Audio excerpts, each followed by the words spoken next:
Hello, folks. We are back and we are live once again. You are listening to Beyond Sight and Sound, metal detecting and treasure hunting radio for you, the always valued and appreciated listener. Whew, that's a lot to get out in one breath, and I am excited tonight. Tonight could be, if you have missed these shows before, this is the show to catch. Tonight could quite possibly be one of the best shows. And man, this is going to be a tough one to top, folks. But that's alright, because it's not about competition. It's not about the better show. It's about spreading the good word, getting the information out there, and enjoying that camaraderie that we all have with one another, where everybody can come and just sit back, relax, hear some good content and information, and converse with others in the live chat. But before we continue, you know the drill. For the game to work, there's got to be more than one player. So let's get the Dirt Bandit in here. How's it going, Kenny? Man, it's going good. I'm excited about this show. We've been waiting for a while for it. Respect Howard greatly and his love and passion for the hobby. So I'm excited and ready to roll. Oh yeah, it's going to be a good show, definitely. And I'm telling you what, I left the music play on for a while so I could kind of drop in and check out the chat. And the chat is rocking. Yeah, I can't see it, man. I'm still not connected for whatever reason. We're having some issues in the area, but I'm still here. It's moving so fast that I can't even keep track of the names that are flying through here right now, hardly at all. I see Grandma Tam's in, Mr. Keebler, shout out to the Stealth Diggers, Tiltsy, right. Beer Barrel, Ohio Relic Hunter, Swansea Searcher, Dominique. The list just goes on. People are flooding in. This is going to be something else. And as they saw in the promo, there was also mention of a special return guest that was going to be sitting in on the panel with us. Another person who also has a great deal of respect for history. So let's get him in here too before we welcome our guest. Our special return guest that's sitting in with us is none other than Diggin' Freedom himself from YouTube. How's it going, Frank? I'm doing very well. How are you doing, Josh? Pleasure always. Much respect. And Kenny, I can't say enough about both of you. I appreciate the invite. Thanks, man, and same to you, man. I'm glad you're with us, brother. I'm really excited. I've been looking forward to this for a long time, so I'm ready to get into the nitty-gritty, and let's have some fun tonight. Oh, yeah. And there is definitely a lot of support in the house for the guest tonight. The guest tonight, obviously, his reputation precedes him. A lot of time and experience in the hobby, very passionate about the past, the history that can be recovered, and just, he does it for the passion to continue the story. Whether it's bottle hunting, metal detecting, any of that, he's just out there for the history and can't get enough of it. Really great guy to talk to, referred to by many as the Godfather in the hobby. Let's get him in here as well. How is it going, Mr. Howard Hewitt? How are you? Good to be here tonight. Oh, it's great to have you here. We've all been looking forward to this for quite some time. You are very, very well respected in the detecting community, and we certainly appreciate you taking the time to sit down and share your experiences with everyone. Well, gentlemen, that's always a pleasure. And within the near future, this is only going to escalate. I'll tell you that. Absolutely. Okay. All right. So, Where should we start, Frank? Yeah, I That's right, my friend. You're going to open tonight. know. Okay. I was talking to Josh what I want to talk to you about, so I'm going to open up with this. This is the big question. This is a good question, too. It's a good question. Recently, I came upon a site. I walked on the site. It was from the road. It looks like a basic farmhouse, an abandoned farmhouse. Yeah. Barn. And I felt pretty good walking on it, and I walked on the site, and I'm, you always scope, the site before you detect it to see where, where you want to detect. And so as I walk on the site, I'm looking at the barn, I'm thinking, oh, this is really cool. This will be there'll be some things here that maybe I might find.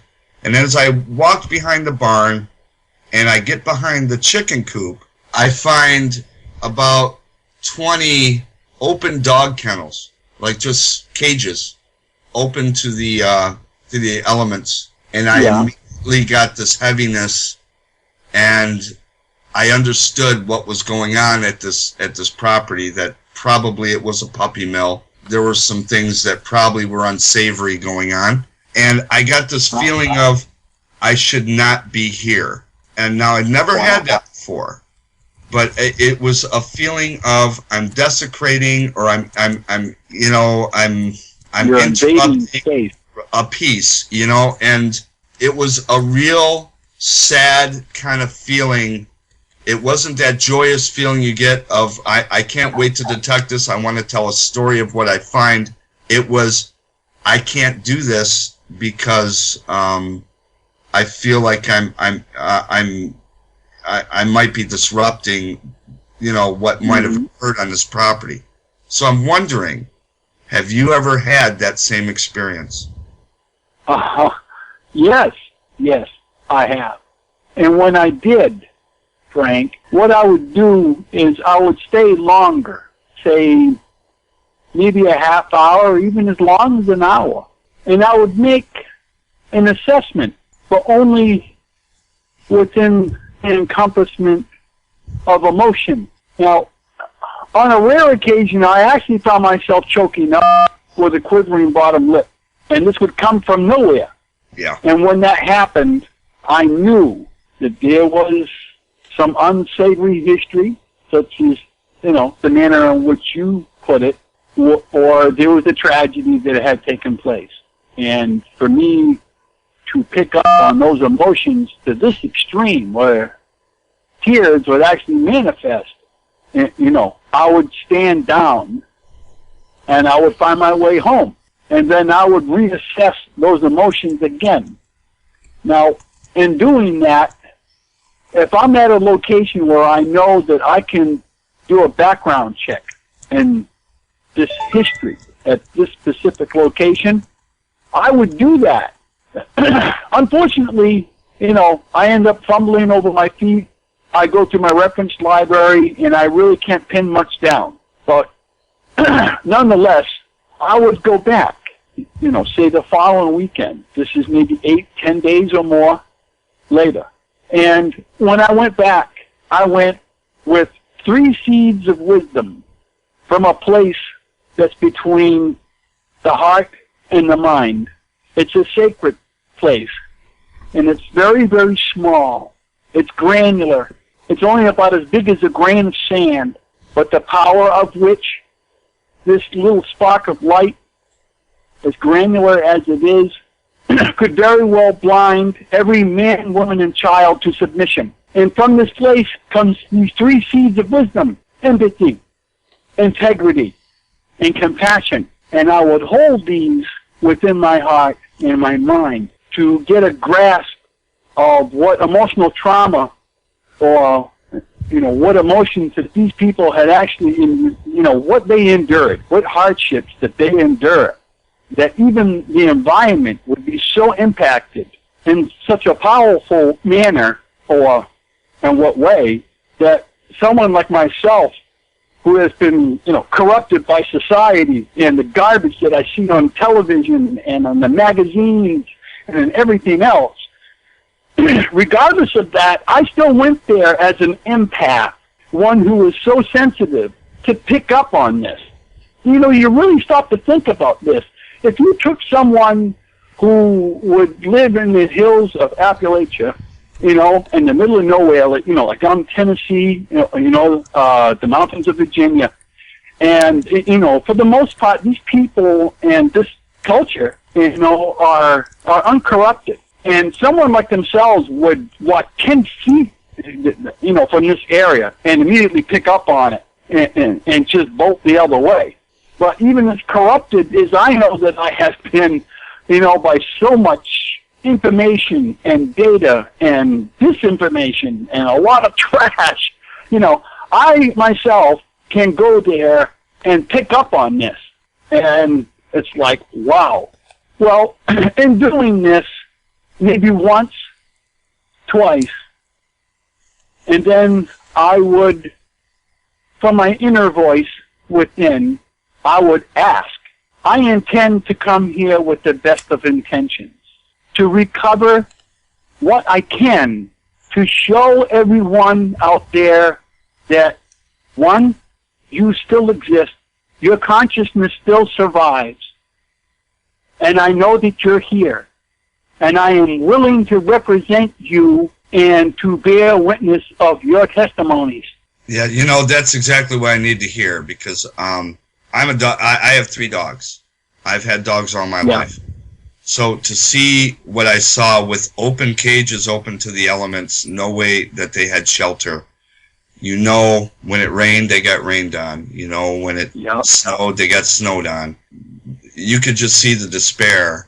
And I did the research, and I found out that the person that bought the property from the relatives of this, this site is from probably the late 1700s, so it's a very significant site. She was the person that bought it was breeding wolf hybrids. Oh wow! So I once I found out all that, and you know, seeing what I saw, you know, I just had impressions of what probably occurred, but my thought was, I need to go back there and at least make peace with it and bring some flowers or something and say something, so whatever heaviness is on that property, let them know I have no ill intent. And you know, if I have a comfortable feeling at that point, then I'll continue. If I don't, I'm fine with that. But I need to pay some respect. I like your way of saying that I recognize you and I'm here only as an ambassador for your story. Right. Thank you. Just the messenger. Yes. Absolutely. Yes. The representative, if you will. Yes, sir. Yes. Frank and I had talked about that earlier this morning, and I told him, I said, well, I'm not going to ruin it for you. I'll let you find out for yourself, but Howard and I have had conversations along this line before, and I'm pretty sure what his answer is going to be, and you're going to like it. It's going to be a good one. No, that really helped. That really helped. And part of me really wanted to turn away, you know, because really it was emotional for me as well. It really was. As a dog owner, to see that, you know, you just know what happened. It was really, there was a heavy sadness in my heart, and I just needed to know the best way to handle that situation. You know, whether it be, you know, something what I just ran into, or, you know, like you said, walking onto a site and you could just tell right away that there was immediate hardship. Right, you know? you just get a bad vibe. Right. I've just never experienced that before. It was very odd to me, and it threw me. It really did. It knocked me out the square, so to speak, you know? You were going to say something, Kenny? Yeah, you know, when you hunt the Civil War sites like I hunt, when you step onto that and you do the research right out the bat, you already have a feeling of, you know, the despair that went on in there, even the camps. Because when you find, like, for example, a piece of elbow bone that you know has been sawed on the other side of the camp, which is usually the medical part, and then, you know, a month later there's a piece of the actual saw found. So Wow. 1 + 1 = 2. So you know what's going on there. Right, all these finds start to add up and tell the story of a bigger picture. Right, and I always go back to one place. Like, for example, when I was in Vicksburg, up on one of the hills there, and digging some bullets, and you find some bone shards and stuff, and which I did, and you know exactly what happened on that hill because it was just bombarded. And Brother Chris will attest to that, and several others in the Miss Lou Relic crew. But it was when I do my videos, most of the time when I'm in these areas, I try to let people know, hey, this is not just hey, I'm off work, I'm out for a hunt. This is about preserving history that men died for. Absolutely. So and there's a lot of folks out there that, why don't you just leave it in the ground? Well, no, because I don't think it's meant to be left in the ground. I just don't, it's not meant to be left in the ground. You do a great amount of respect when you pull that piece of history out, whether it's a bullet, whether it's a plate, whether it's a percussion cap off a musket, it doesn't matter. It all comes from the same sadness. I mean, you got to remember, guys, back then, that was a third of the Earth's population that disappeared in that war. Right. Yeah. And when you stop and think about it, with those items that are recovered like that, we are, in fact, not only letting the story continue, but we're telling the cold, hard truth of the situation. Not what we may read in the books, but the cold, hard truth, because you can't change the history, like someone had just mentioned in the chat, but you can change the history books sometimes. Absolutely. Yeah. I think it's honoring. Right. I think it's you're honoring whoever touched that item last. You're trying to preserve whatever this person dropped or fell off them or whatever, or what they might have owned. You're honoring that memory, that story, as long as you do it in the right way, I guess, Right. Yes. Right. Yes. Absolutely. As long as long as you're doing this graciously, with every consideration of what may have actually taken place and by whom, or regardless of whom, you could very well have found, the bone fragments from a drummer boy, 8, 9 years old. Right. Man. I mean, the emotional impact of that. You can't right. touch that. You can't get much more of a personal find. Yes. No, not at all. Kenny, I can see in your videos when you do your videos and you do that opening of what it might have sounded like in a battle, and you get that.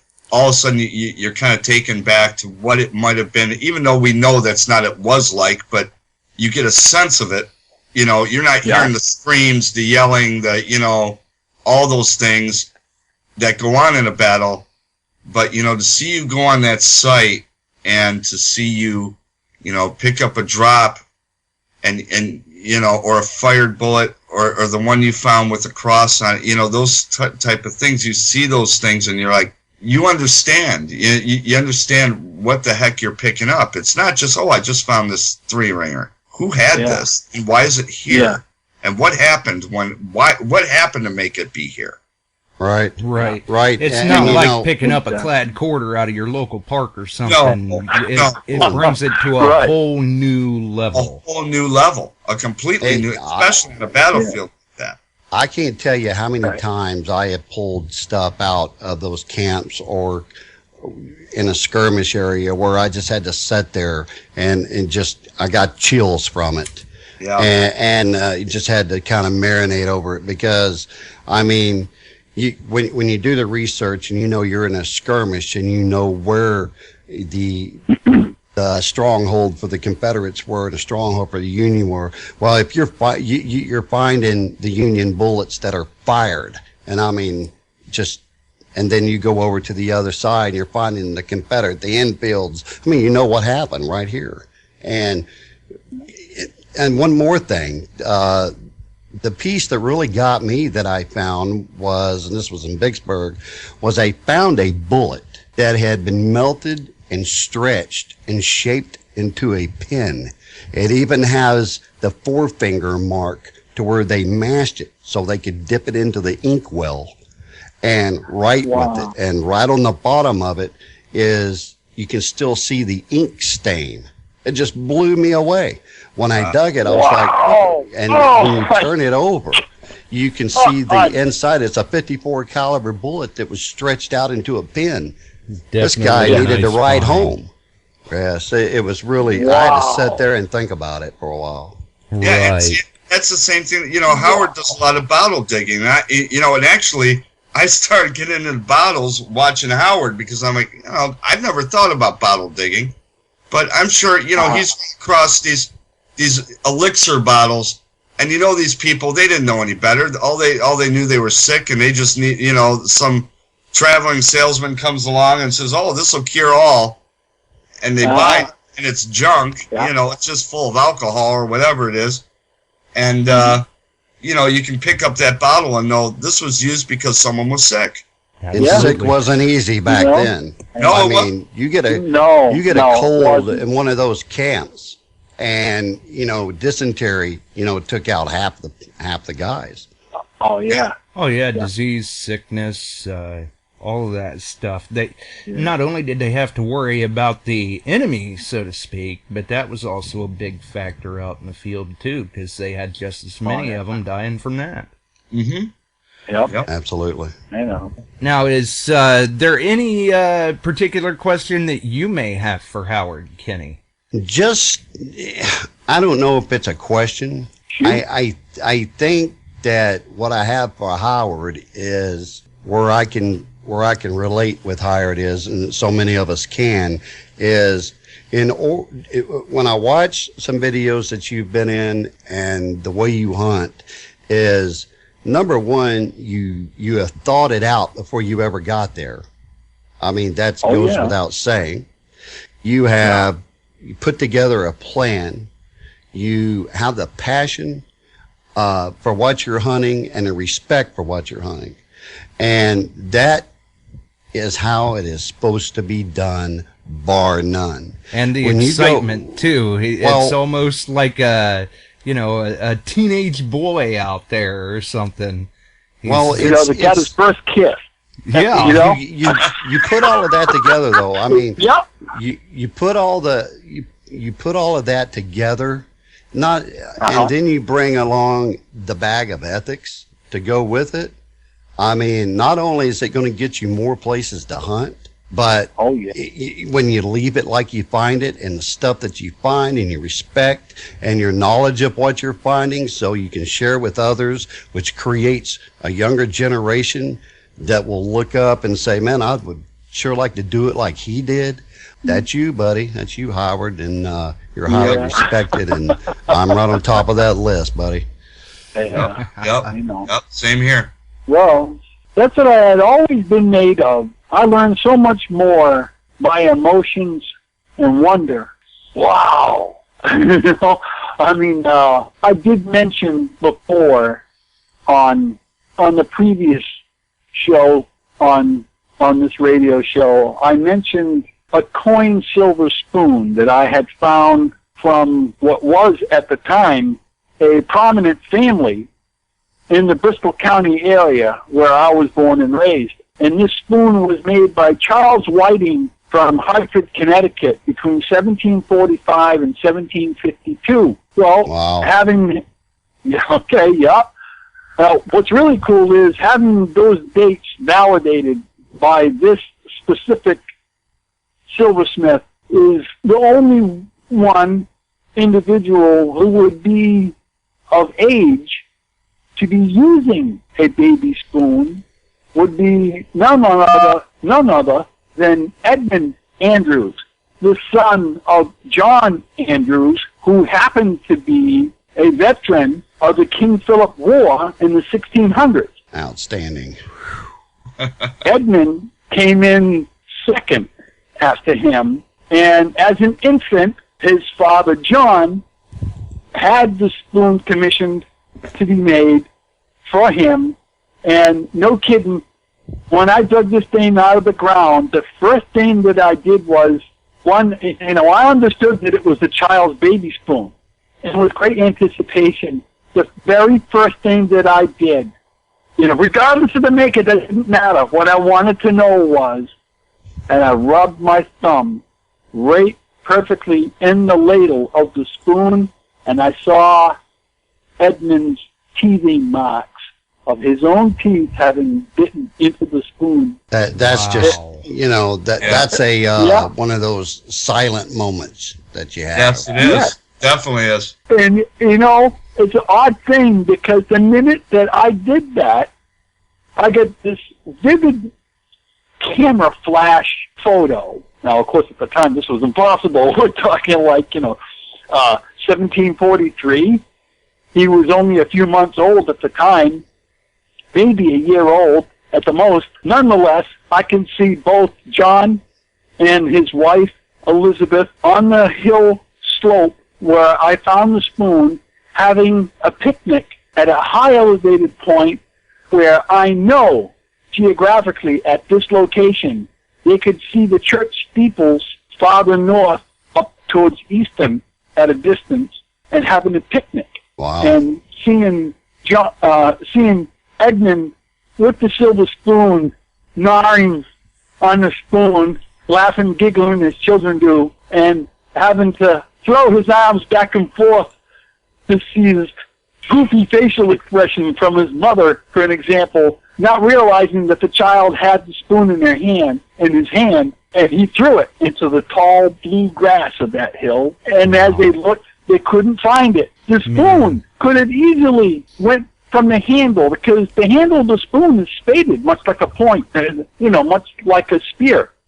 Right. It very well could have just jumped vertically with the blades of heavy grass, would keep the spoon upright. So, of course, as tall as you are, you're looking down vertically. You're not going to see it. Right. We've got a couple of callers coming through here, guys. Something as beautiful and as iconic and as important as it was, I can imagine the frustration that both the parents felt, John having spent this much to have the spoon made for Edmund. And right. It was lost within a short period of time. And what's cool about that, Howard?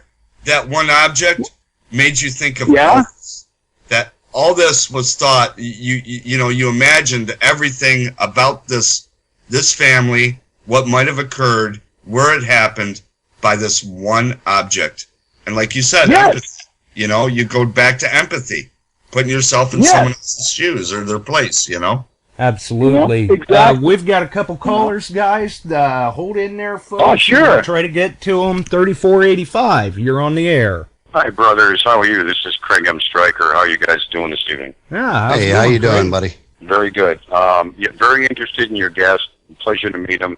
I would like to ask him a question, if I may. Sure, shoot. I'm curious. I've been detecting for like 25 years. I'm in Illinois, and something always gets us started in this hobby. And what I'm interested in is what got you started in the hobby and why you stayed with it. Like what clicked, that says, wow, this is fantastic. I'm going to go with this and run with this. I really like the detecting part, the finding part. That's what I'm after. It's like, did you just go one time and say, okay, yeah, I'll try it again later? Or were you, did you grab it the first time and got hooked on it? Right, you're a mind reader, because I was just going to ask him that about how he got his start and, if he always had an interest in the history or if that kind of spurred it. I can answer this quick. Well, not really his start, because a lot of people can do, some people instead of metal detecting will almost do the same thing instead of the ground, antique shows, flea markets, and keep going that way and doing history that way. Not everyone grabs a detector and says, oh, this is awesome, or, you know what, I hate bending over, this is way too much work, I'm going back doing this. Oh, yeah, not only his start, but why he chose to get into it and what keeps him going. All right. Yeah, us detectorists are a challenging breed. That's okay, Striker, that's okay. Yeah, I'd be happy to tell you. I'll be totally honest, okay? And I'm not lying when I tell you this. This is the absolute truth. I have a few witnesses to testify this. And this was, I was literally in diapers at just a little over a year old. I was at my aunt's house, who lived on Somerset Ave in Taunton at the time. We lived in what can be described historically as a factory house, okay? So the workers were the ones who lived in this place. Now, some people may know already ahead of time that Taunton was well known to have been in a number of different industries, but especially in the jewelry manufacturing and silversmithing. Of course, as a child, I didn't know this. I found this out later. Nonetheless, I was in the backyard within 4 feet from the back steps of that old house, in my diapers, with a rather large serving spoon, digging a hole in that nice sandy loom. Well, lo and behold, to my surprise and wonder, what did I see? A beautiful, hand-cut Czechoslovakian stone. There you go. A glass jewel, a hand-cut glass Czechoslovakian jewel, simulating a garnet or a ruby, if you will. Wow! Oh, man, I thought this was so cool. And then I found a blue one.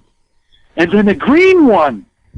Different shapes, different cuts, you know. And, of course, I'm observing these closely even, and I'm like, wow, So I got them clutched into my fist, in like a padlock, if you will.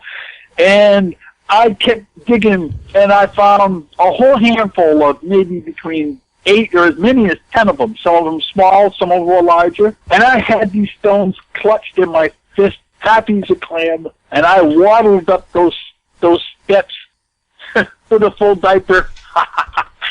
And I went up to my aunt. I bet you didn't fill those holes back. Yeah.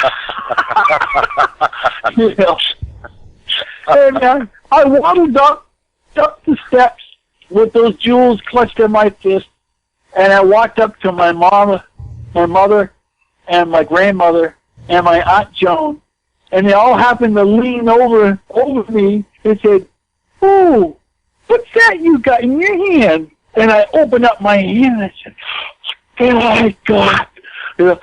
And I dropped a few of them on the floor, and it's like, and the response that I got from all three of them was, "Hey, whoa, where did you get that?" There was a sincerity here. What I'm listening to was real. They were excited, and of course, my response was, now it's tenfold, because I thought I was excited, but to see an adult get excited over something that I found, Right. That's what made impact to me. And, Right. I'm sure this event is what really opened the can of worms, okay? Following that, I was at my grandmother's place in Myrick's, which is not too far from where this incident was. I was out in the backyard and underneath a century-old apple tree. After a heavy rain, I saw this round coin. Well, it was weird. What kind of coin is this? And on one side it said U.S., and on the back side it had these horizontal lines going across. And I'm like, well, what kind of nickel is this? Well, this is boring. Kind of cool nonetheless. So I thought it was all right, but it didn't excite me. And of course, I put it in my pocket. I ended up going in the house, and I showed it to my grandmother, and unfortunately, nobody wasn't too excited. So that got put to the wayside, and what happened to that coin, I have no idea. But of course, by the time I was 8 years old, I unfortunately went through the Red Book to find out that this would have been an extremely rare coin known as the U.S. bar cent. No. Right. Oh my gosh. Oh my my So God. you have always cannot- been hooked and had a passion. I cannot yeah. thank you. I cannot thank you enough for answering me my question. I think that, it's been an honor talking with you. I really appreciate it. And I'm going to get out here to give somebody else a chance to get in. Okay, Sure. thanks for All right, the call. Thank you, sir. Thank you, sir. Thanks for calling. I thank you, sir. You have a great time, and it's a great show. Thank you. Thanks. Next up is Swansea. Mr. Swan. Hey, Josh, Kenny, and Frank. How you guys doing? Fonzie, Good, good. buddy. Mr. Howard Hewitt. How are you, sir? Hey, not bad, Fonzie. How are you? I'm doing well. I have a question for myself as well as Tar Heel Digger. We were talking about it in the chat. We were both curious to know what's your most personal, not your best, but your most personal, intimate to you find that you've ever found metal detecting. Ooh, Tough one. Yep. yeah. It's always hard to single out something that one. something that really rocked my boat. Wow. Yeah. See, I think I got a stumper here. Well, not entirely. Hold the phone. I'm thinking. I'm in my study right now as we speak. So of course I'm looking over my glass cases, wondering this, that, no, this, no. Oh boy. Wow, wait a minute. Something that got meat on the bone. Something with this. Oh yes. Here we go. The copper arrowhead. Oh, wow. Yes, the copper arrowhead, okay, that I believe and like to think that I have actually coined a dignified title for this specific point. I refer to it as the King Philip's point because during this time in the late Archaic period and into the 17th, early 18th century, during the time of King Philip War, many of the local tribes in the area would watch many of the Dutch and English ships come and go to and fro. They would end up diving underwater, and they would literally strip the copper sheathing on the underside hulls of the ships. Okay?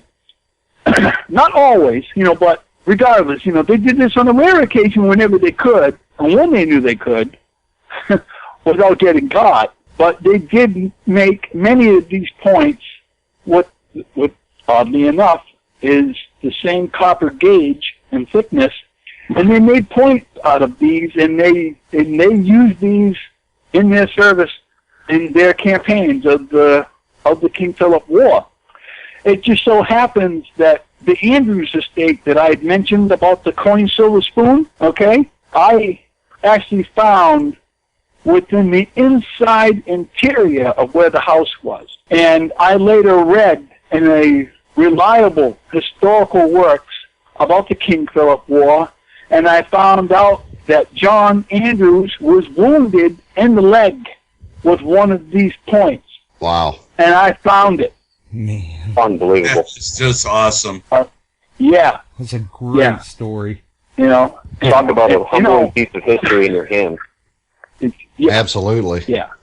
Right. That really hit home, and it's noted historically that he was shot on the upper calf of his leg, the upper half of his leg, just below his hip line, and it hit the bone.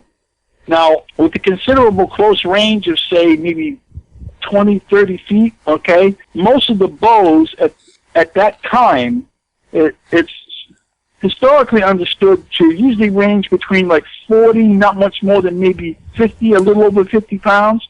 So at close range with that kind of power behind, a 50-pound bow would get the very point of an arrow in the bone within about an eighth of an inch in depth. Right. Well, wouldn't you know it? Just an eighth of an inch, maybe strong, but just a little over an eighth of an inch of the point is broken. Wow. Interesting.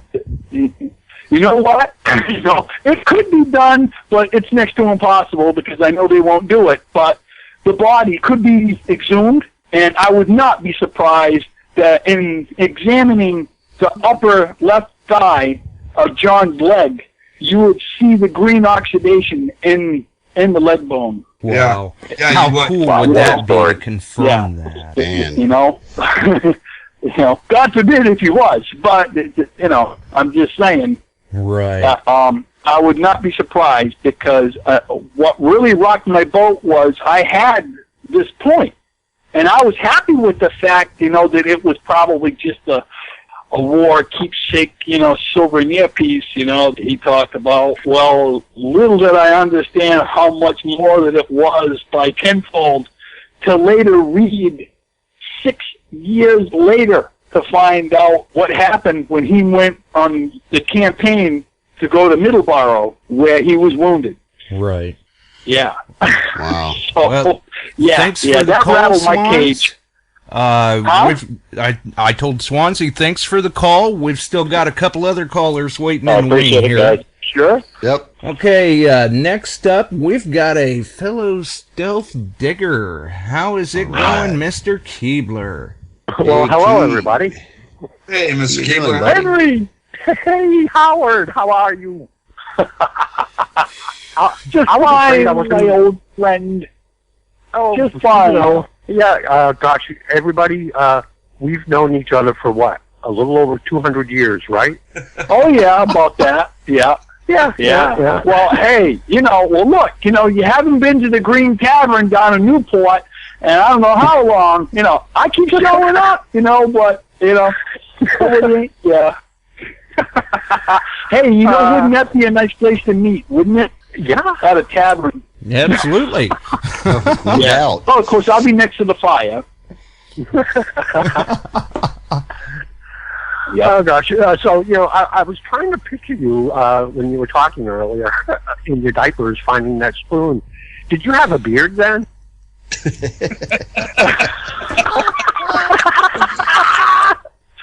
That's funny you mentioned that.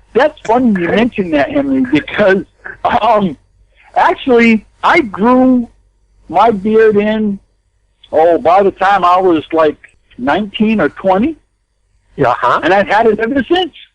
Oh, wow. Wow. Yeah, no kidding. Although I did shave it off in respect to a veteran who got up every day of his life and had clean shaven himself every afternoon to sit at the table. Wow. This gentleman was a God-fearing man who was a veteran that I highly respected. His name was Brown, Richard Brown. And Very during cool to his do that wake out of and his respect. funeral, I showed up in respect to him clean shaven. And that was the only There time you I go, ever man. shaved off my beard, yeah. Outstanding. And he Yeah, was in that disguise. was really Nobody big from recognized his him. Yeah. That's real. Yeah, I know. Yeah, a lot of people would. You're right, Henry. They probably wouldn't recognize me if I had. I really like that story, Howard. That says a lot about you as a man. Right. Thank you, sir. Thank you. And Absolutely. we're also joined with Mr. Kevin Strahan. All right, KS Hollywood. Kevin Strahan. Hello. How's it going, Keebler, Mr. Howard? Great. Not bad. I just want to call in and just thank Mr. Howard for being on. I think what we need to do is have him on every Wednesday for a month, so we can get enough stories out of him. And we still wouldn't even scratch the surface, probably. That's for No, sure. wouldn't even Well, touch him. yeah, to be honest, yeah, probably. But hey, look, I'll leave that to you guys. Okay, I'm willing. So that's up to you. Well, you're You know, always more than Let it go welcome for back. a vote. Let it go for a vote. Just post it somewhere or something. And we'll just see what happens. Right. Absolutely. Yeah, looking here in the chat, Alfu says to tell you hello. And maybe we can let the listeners comment in the chat. What do you guys think? Should we have Howard back again sometime? I'm pretty sure I know what those answers are going to be. There's no doubt. No doubt at all. He's not the most interesting man in metal teching for nothing. I like how I don't know who Howard gave him the nickname, but whoever did, it's And it he fits very well. he also probably drinks the sakis. Actually, if you really want to know who coined that, that was Kurt Franz. Yeah, another good friend of mine. Right? That's good You people know, there. I'm sure he's on the waiting list there on the calls, but Oh, I Look, see I'm gonna there- get off here so someone Trooper else can Bry's call in the house too. Kenny, Josh, great show. I'm gonna get off here and let somebody else call in. All right. okay. Thanks for calling. Thank you. Wow. And when I happened to pose that question, boy, did the chat light up. I'm sure it did. Yeah, Howard, I do believe you'll be coming back, sir. Howard, Yeah. I do have Yeah, a question. sure. I'm sure this question's gonna, take some time, but I'm gonna ask it very quickly. How did you Sure. integrate metal detecting with bottle digging? Good question. Okay, that is a good question. Okay, all right, here it goes. My brother George and I, we were like inseparable during those early years. My brother George is just a year older than I am, so, we weren't really far apart in age. But nonetheless, we grew up with hearing at earshot at the family reunions and clan bakes we've had over the years of this colorful family by the name of Malbone. Malbone Briggs was his name, and counterfeit gold coins was his game. He lived on the Berkeley-Freetown line, where my brother and I caught wind of this legend that he made gold coins along with 3 of his older sons. And aside from that, there were horse thieves as well. The younger sons in the family were horse thieves as well. So, the whole family was crooked. But nonetheless, my brother George and I were there looking for these counterfeit gold coins. And actually, when I get done with this story, I got to tell you of another one, of a dream that I had about this place. You'll appreciate this. But nonetheless, we were there looking for Malbone's gold, and we happened to come across a bunch of multiple targets not far away from the house on a slope, on a steep slope. We started to dig, and wouldn't you know it, we found the bottle dump. Circa about Nice. 1860s, 1870s. And we pulled, unfortunately, most of the bottles were broken, and I believe that they were intentionally smashed so just to create more space and volume to put more trash.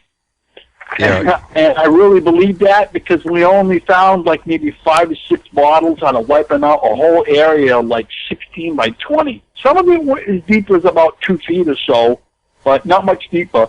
We found a handful of bottles on a scale of $10 or $15, by market book value. But nonetheless, that's how that started. The relationship between metal detecting and bottle digging. We understood that both of them lapped. They overlap, among many other things that overlaps with metal detecting. Yes, a it is lot a of vast, things. all-encompassing hobby. I'm That's for sorry? Sure. It is a vast, all-encompassing hobby. It covers so many different aspects. Yes, exactly. It really does. Criminal history and criminology. Come on. Please. Absolutely. I mean, do you know how many metal detectors out there that are professionals in criminology? A lot. And it's because of this hobby of ours. We've come clean and, coming through with cases that's 30, 40 years old or more, having resolved and found out, and valid proof, within a courtroom that, yes, this gentleman here is guilty of this murder that took place 30 or 40 years ago. You're done, buddy. Take a night.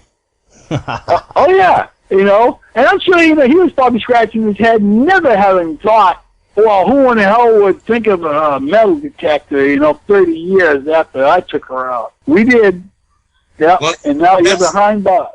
See, that's what I enjoy about watching part of those bottle digs that you do, Howard. I think a lot of people do, because you find these exactly, now that you've done it for a while, you integrate, doing some detecting, but then you get into this privies and you pull up these things that you're just preserving that little part of history through this old bottle, and you know everything about it, which is amazes me. Oh, I know what this is. This is this, and I'm like, oh my God, how does he know that? Yeah, I was going to say that's the thing. He's got such a wealth of knowledge behind him that he pulls something out of the ground, or someone next to him does, and he's, oh yeah, what you've got is this. I look at it like, and always so excited about it. I mean, a lot of research and a lot of research and reading. Yeah. Well, let me give you a good idea of what you're talking about. Is about the bottle digging. Mm-hmm. Just to give you an idea, my depth in thinking. I'm digging in the bottle dump, okay, from the Prohibition period, okay. Now, as you may know, during the Prohibition period, who didn't drink? Right.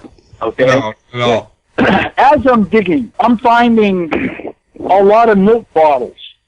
All right. Now, I'm looking at a layered striation that almost all of this trash within this small immediate pocket, okay, because you can see it. You can't miss it. You can't miss it.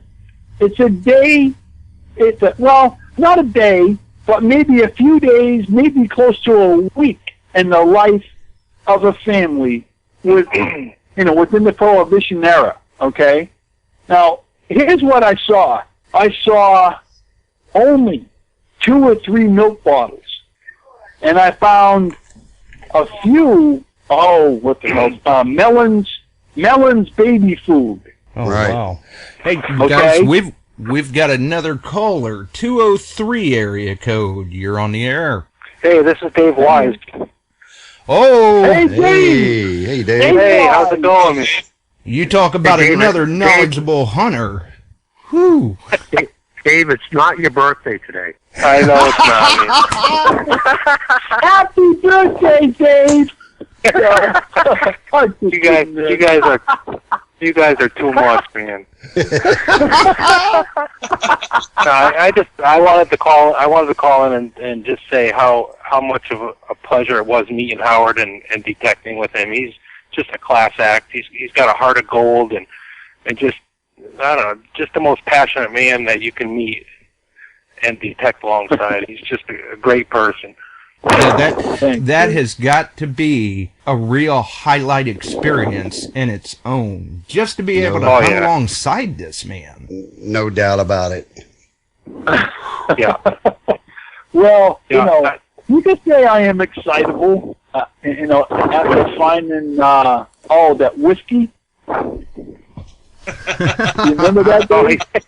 Yeah, I remember. Yeah.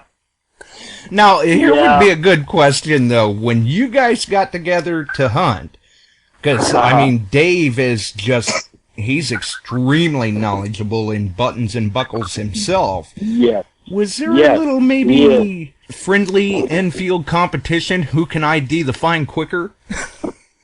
Can you say that again? Little infield competition, maybe, about who can identify the find faster? I don't think we know it all. It's just you learn as you go, and every day I learn something new, and that's what's great about Facebook and having a network and being able to post something and ask. It's amazing how many people out there are knowledgeable, and I love Facebook. Well, look, that's what makes this hobby so awesome. Is many that are out there, Dave and Josh and Kenny, if you're still there, right? Yes, sir. Yep. That's what makes us, so passionate about this hobby, and that's what makes it so awesome, is when you can learn to step down from your horse, how far that many may put those few up there, you learn a lot just to be humble and to sit still and think, geez, this guy's got me beat. Buttons and buckles in. This guy knows it. And to then stay again, open-minded. Exactly. You just got to be open-minded enough to know, that you may not have all the answers. And what I like about Dave is, if he doesn't know anything, he's the first to tell you. Oh, yeah. I mean, he is very knowledgeable with the information that he puts out there, but he's also very down to earth and realistic about it. If he doesn't know, hey, I don't know, but I'd love to find out. Yeah, because I mean, all of us is going to find something. At least I would hope. We're still active in what we do, and there's going to be things yet that we find, and we're not going to have any idea what it's going to be. And that's the reason I tell everybody, don't throw it away. Don't. I mean, don't. If you don't know what it is, trust me, there's going to be somebody out there that does. So post that joker and see who responds. You know, speaking of which, there may be a post coming from me soon. I've been fishing for some extra information on a find, and I haven't found what I'm looking for yet. Yep. But I'll have to find somebody pretty knowledgeable in tokens. Ooh, yeah, I don't know much about those.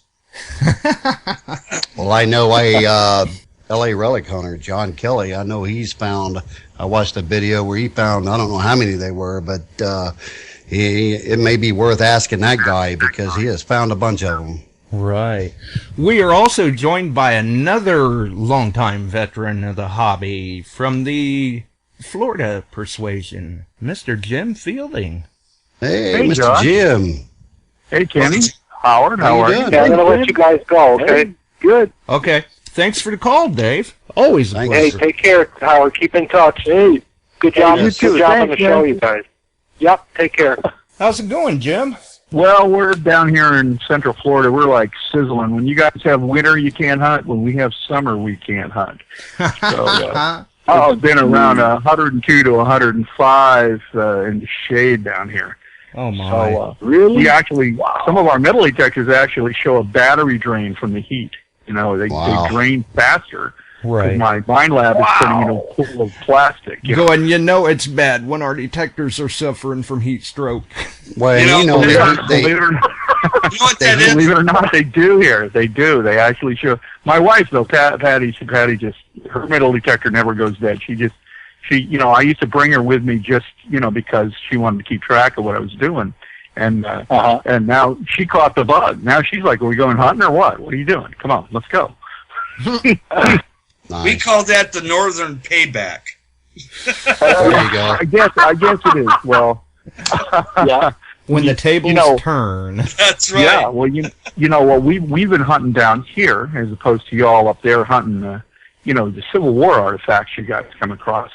Down here, we're big on the Second Seminole War artifacts, which, you know, the Seminole War was around the 1830s, 1832 through 35. So we've been digging. We've been on some private land finding a lot of Seminole stuff. And like you were talking about, Howard, some of the realization of what you've got in your hand comes over us because we find a lot of Seminole Indian, you know, items. And, you know, the Indians. Patty dug up a trigger guard off a musket with, and it had some of the material still tied to it that, you know, you tie to the trigger guard, you know, the old fashioned trigger. See, that's just the extra. That's just the extra stuff on some of these finds. Right, that's like the icing on the cake. Yeah, you get we found a kepi buckle. It still had the black leather in it. I mean, from the hat. You know, it's just amazing. Same thing. We had a couple people say, well, there's no way that the material would last 180 years. But a couple archaeologists I spoke to under the radar, because they don't like to really give any opinion on things we dig. But they said that basically in some cases, you'll find artifacts with pieces of material and fabric that the artifact itself protects it from you know, decomposing. So, Yeah. Well, I can't tell you how see it many. often in like the YouTube videos. I believe it was either LA Gold or Digging Deep South LA had a recent video up with some material still attached to a buckle, I believe. it's pretty amazing. I had a question for Howard. Sure. Howard, what is your favorite type of artifact hunting? Do you prefer metal detecting over bottle digging, or is it pretty much equal on all accounts? Okay. All right. What I like best is going to, say, like the western region of, say, like Pennsylvania, right? In the middle of these rural areas on a hilltop and to see a 260-year-old house. Been in the family for 180 years plus, okay? And to go into that house and to have the privilege from an elderly woman who is the last descendant of this particular family, and to get the warm invitation from her to say, "Oh, you want to go upstairs in the attic? Oh, go ahead, help yourself. Here, there's a flashlight right here on the kitchen counter." Wow. Wow. Are you kidding? Now, okay, you know what? If I had it my way, and I had such an invitation, is to go into an attic where anything up there has not seen the light of the sun in over 200 years, you won't see me for a month. I'm not kidding. Well, no doubt. I'm not kidding. Yeah, you would have to feed food to me in trays up and down the stairs, water and food, you know. And if I'll take send the a time search to team out eat, for him. yeah, Yeah. not kidding.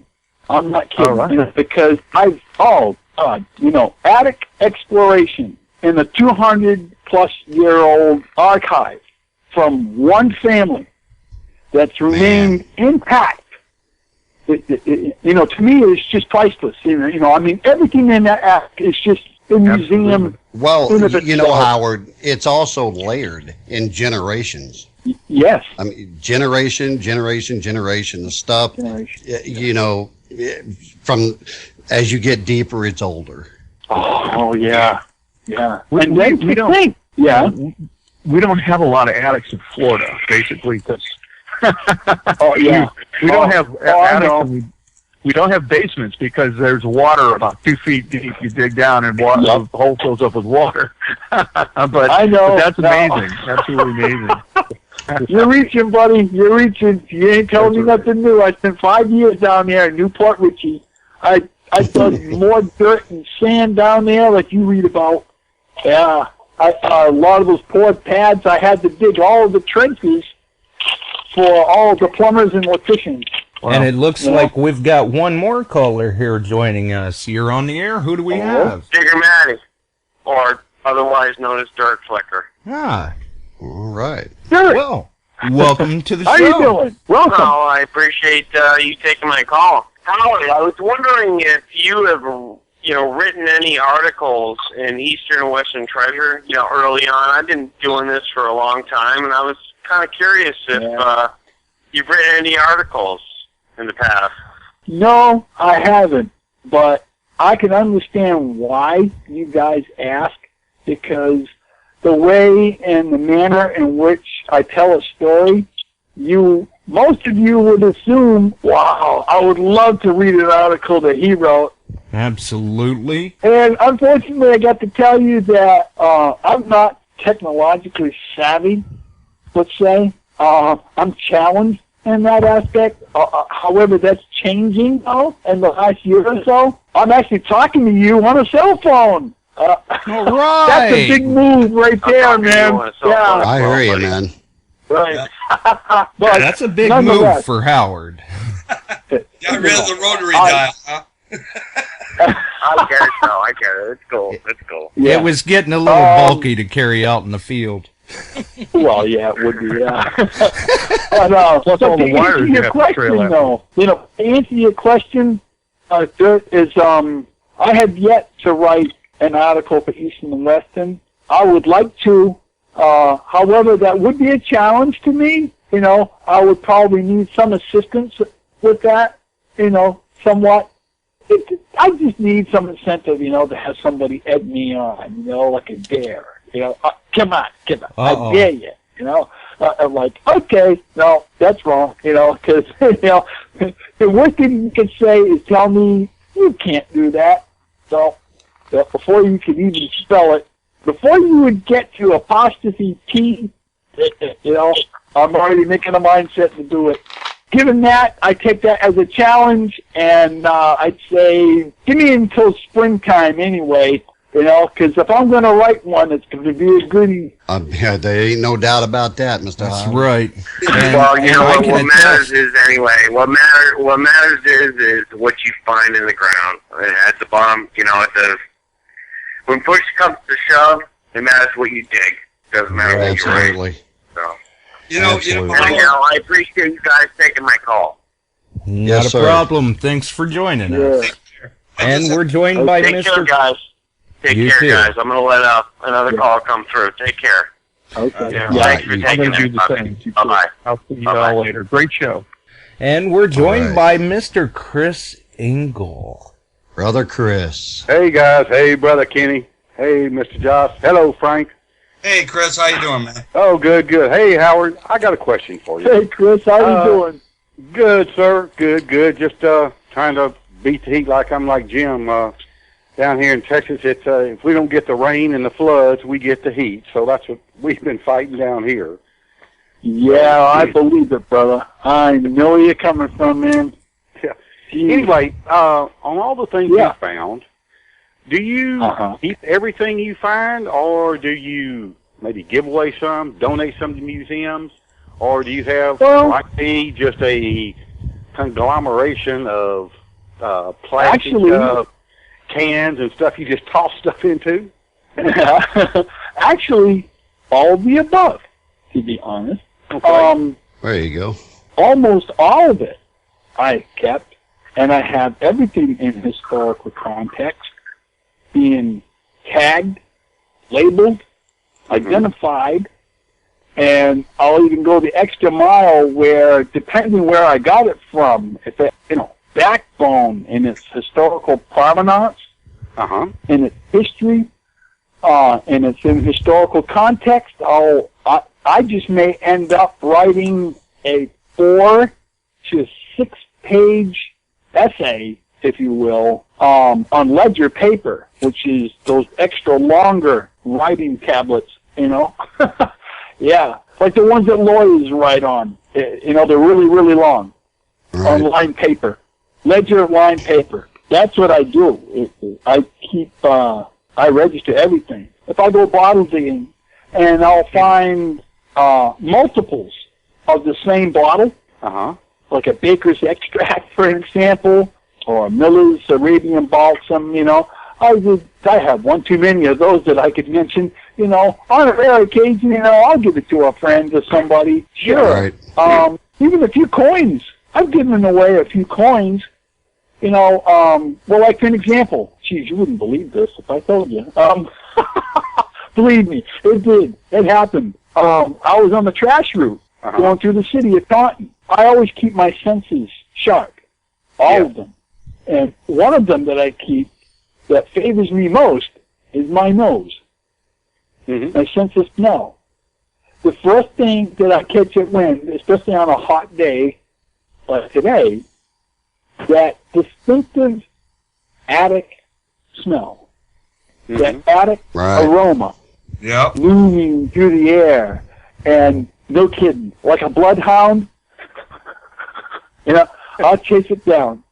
No kidding. And I came upon this heap of all this junk, and it's like 60, 80, over 100 years old, most of it, Now, a lot of it was just silly stuff, like some broken soap boxes from, like, maybe the late 1920s or something.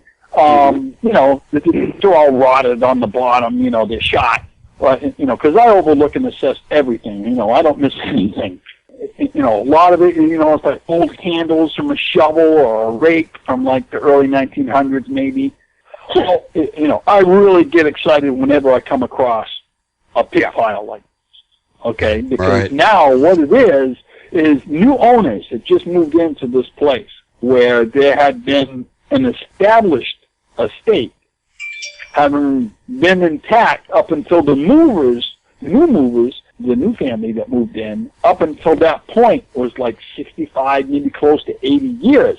Now, of course, not to anyone's surprise, such a family would already have numerous items that was already 60, 80, 100 years older. Okay, so now we're talking, and, you could find most anything going as far back as the Civil War era. Mm-hmm. Nice. It's possible. Yeah. Okay. So, having done the math in my head, I knew better to go through everything. Well, this is what I did. I went through a whole box, this wooden box, and it was full of dingy clothes and, cats were coming and going. Okay, if you follow me, okay, use your imagination. All right. Right. Well, needless to say, they didn't smell good. All right. Well, I got to the bottom of it, and wouldn't you know it, I found a metal box. Mm-hmm. And I opened up the metal box, and inside I found a leather box that was custom made in England, for a pack of cigarettes, so that you wouldn't crush the pack. Oh, see? Because they didn't actually make the cigarettes into a hard box, like they do today, see? It was all just a soft paper case. So, yeah, so they would make these custom-made cigarette boxes out of heavy, thick-boiled stiff leather, see? All right. Well, no kidding. I opened it up, and as soon as I saw the case inside the metal box, I already knew what was in it, right? I picked it up, and like a little baby with a rattle, I shook that thing back and forth, and it jingled with coins.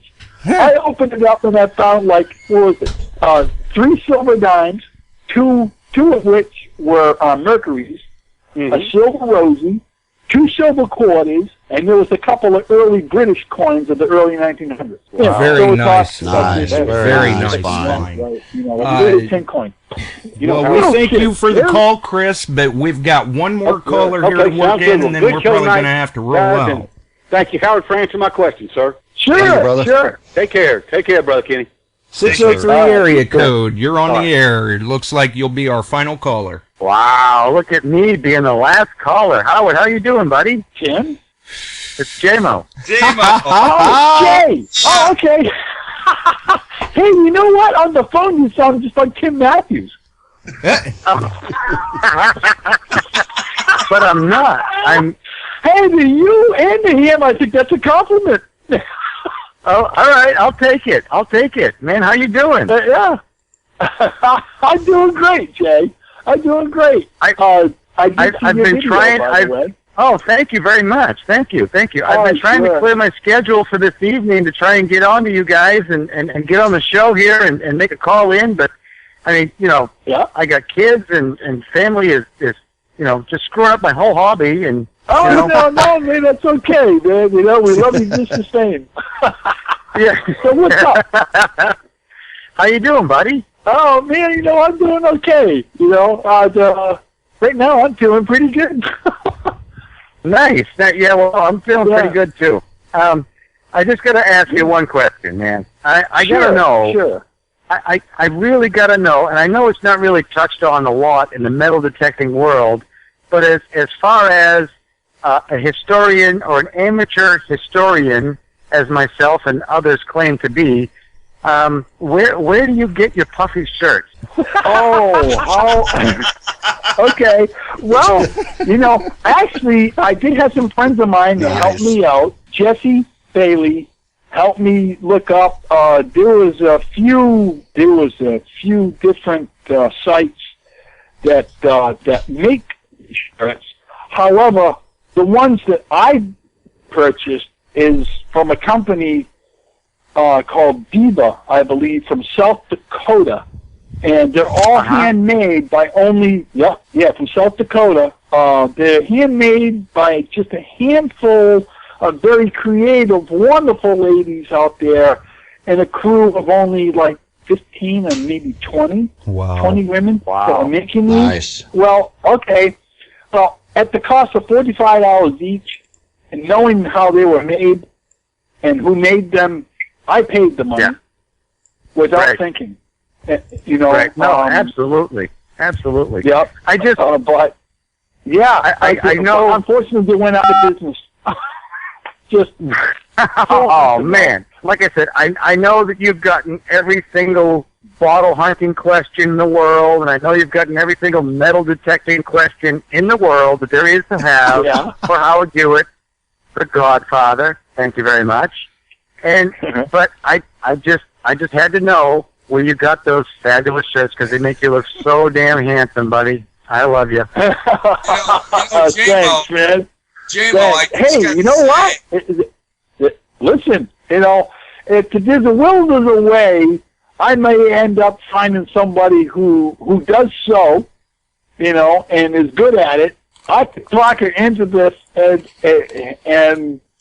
have her, stick her neck out a little bit and make an investment and start making these shirts because I know they're going to sell like hotcakes. Well, you know what? And you had something to say there, Frank? Yeah. Yeah, I'll tell you what. The world is waiting for Howard meets the Stealth Diggers. Wouldn't that be an epic hunt? Man, that would be epic. Oh, God. Man, do you know how bad I want to get together with you guys like you read about? I'm telling you, Howard, what days are you usually open? We'll come right down. There you go. Yeah. Well, I thought is that Fridays, yeah. Sundays I usually have off. Sundays, dude, I'll tell you right now, we've got, as far as the Stealth Digger Nation goes at this point, in this area where we're at, Howard, we can get you transportation to where we're at. We can lodge you for as many nights as you need to be. We want you up here. We need you up here. Oh, that'd be so epic. Okay. You know what? Man, this would be monumental. I don't know. What was it? Somebody else from a little further south of where I am here was talking about getting together. He said that he had yet to contact with you guys, and he was going to try to talk you guys into coming down, to come get me. You guys could have me for almost 3 whole days. Wow. And that would be adequate to make a cool, epic episode. I'll tell you what. This would, wow. Yeah, I'll tell you what. And Keebler can vouch for this.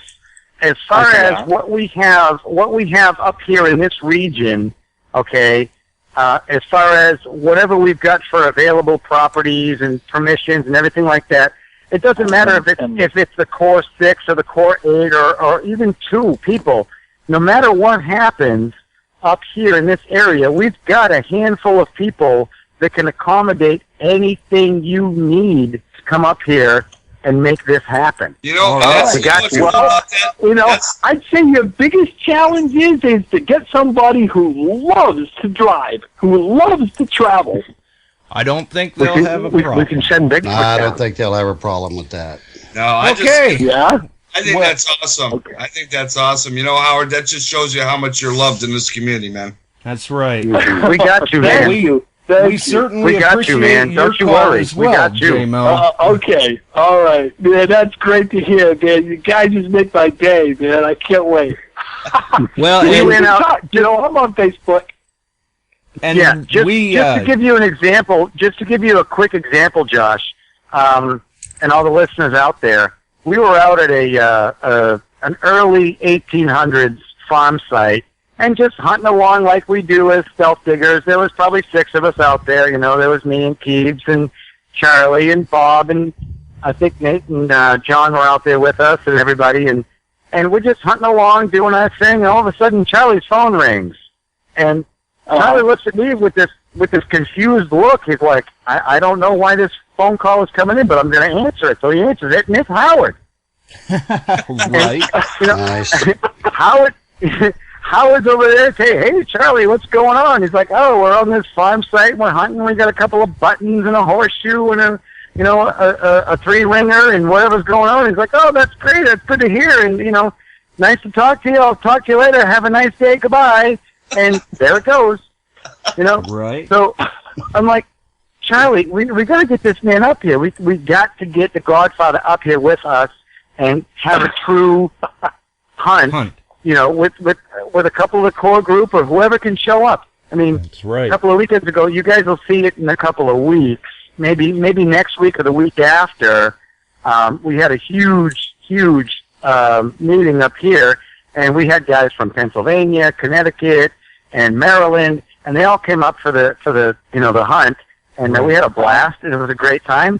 But I mean, the ultimate goal, and Howard, you can swallow your pride as much as you want to, but you know, the goal is to get Howard and his puffy shirt and his tight jeans up here with us, and do some cellar holes and do some unfounded sites and get some stuff on the map and get some stuff in the museum.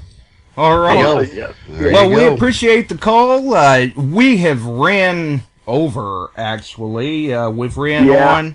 But, Howard, we are definitely going to have to get you back again sometime. It has been an absolute pleasure, sir. It has been great, Howard. Thanks, guys. Hang in there with me, guys. We'll roll the music and get out of here. But for all who have tuned in for the show, we definitely appreciate you tuning in. Remember, the wild card entries still run. We did have, before I went live tonight, I selected a random number for a caller that once we hit that number, they would receive a wild card entry. And even though we never covered it in the show, that caller was actually Mr. Keebler. So he has earned his wild card entry. And, you know, we'll throw one out there to J Mo as well. And there's more on YouTube. There's more details up on the BeyondSightAndSound.com domain. Check out the Metal Detecting Beyond Sight and Sound Facebook group for more chances for wild card entries. The contest still runs. And while you're on the net, check out a new website just arose, metaldetector-rental.com. Just starting up. It could be something for people who are interested in trying out a new machine, or, you know, something different. Not sure if they'd like it or not. Could be an option. We'll see how it goes with the site. For everyone else, if you enjoyed the show, by all means, rate the channel, give it a thumbs up, show it some stars. We always appreciate the love. And tune in next week for Tar Heel Digging. That's right, baby. With more guests on the way. So we're going to roll the music and get out of here, guys. Hang in there. We love you, Howie. Okay. Thanks, guys. Have a good night. It was great.